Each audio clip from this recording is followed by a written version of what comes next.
A&P up here.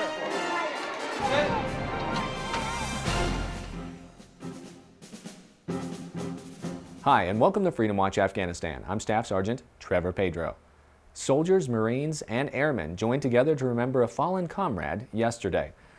The ceremony was to honor Army Sergeant James K. Healy, an explosive ordnance disposal specialist with the Fort Knox 703rd Explosive Ordnance Company, who was killed in action in January.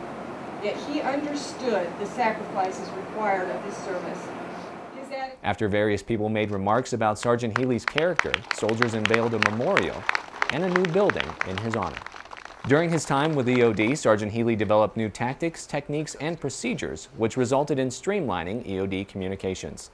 Sergeant Healy's main fight, as it is with all EOD specialists, was against improvised explosive devices. IEDs are the #1 killer of deployed service members and are playing a huge role in how coalition and Afghan forces fight. Army Sergeant Nathan Bowen shows us what both sides are doing to fight insurgents and their weapon of choice.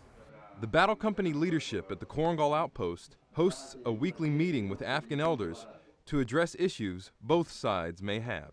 These meetings, or Shuras, are opportunities for both groups to voice concerns over issues ranging from security to humanitarian aid projects.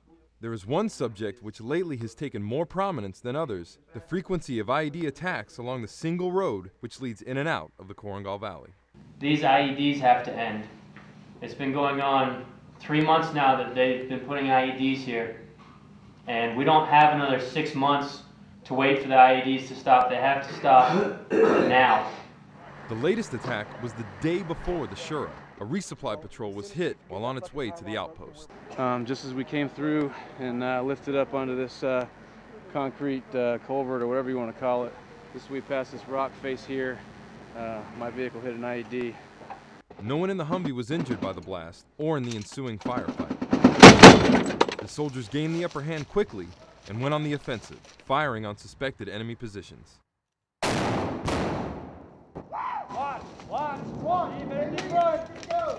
They found the detonation cord used in the attack and traced it to its source, a hidden position with a clear view of the road.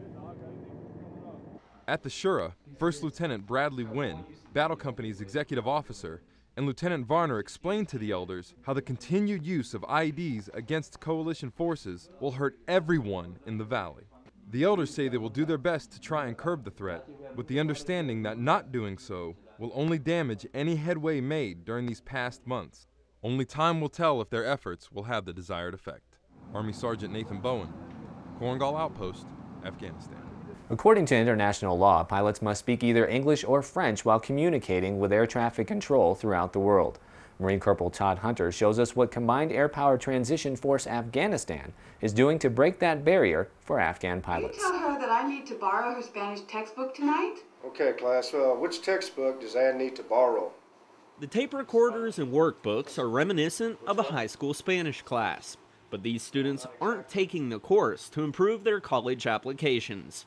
They're in it for a much bigger purpose. To jumpstart the Air Corps and get them moving up faster, we're training these existing pilots in English so that we can get them trained to fly instrument approaches and fly in accordance with the International Civil Aviation Organization standards. I couldn't buy anything. I lost my wallet. Classes are made up of ANA Air Corps and Ministry of the Interior pilots for both fixed and rotary wing aircraft. This class just started the 11th workbook of an 18-book series, and once they're finished, they'll move on to complete another 18-volume series. Finishing a book in 7 days is hard, and these guys do it, and it's very impressive. As for the pilots, I try to give you answer, but I can't.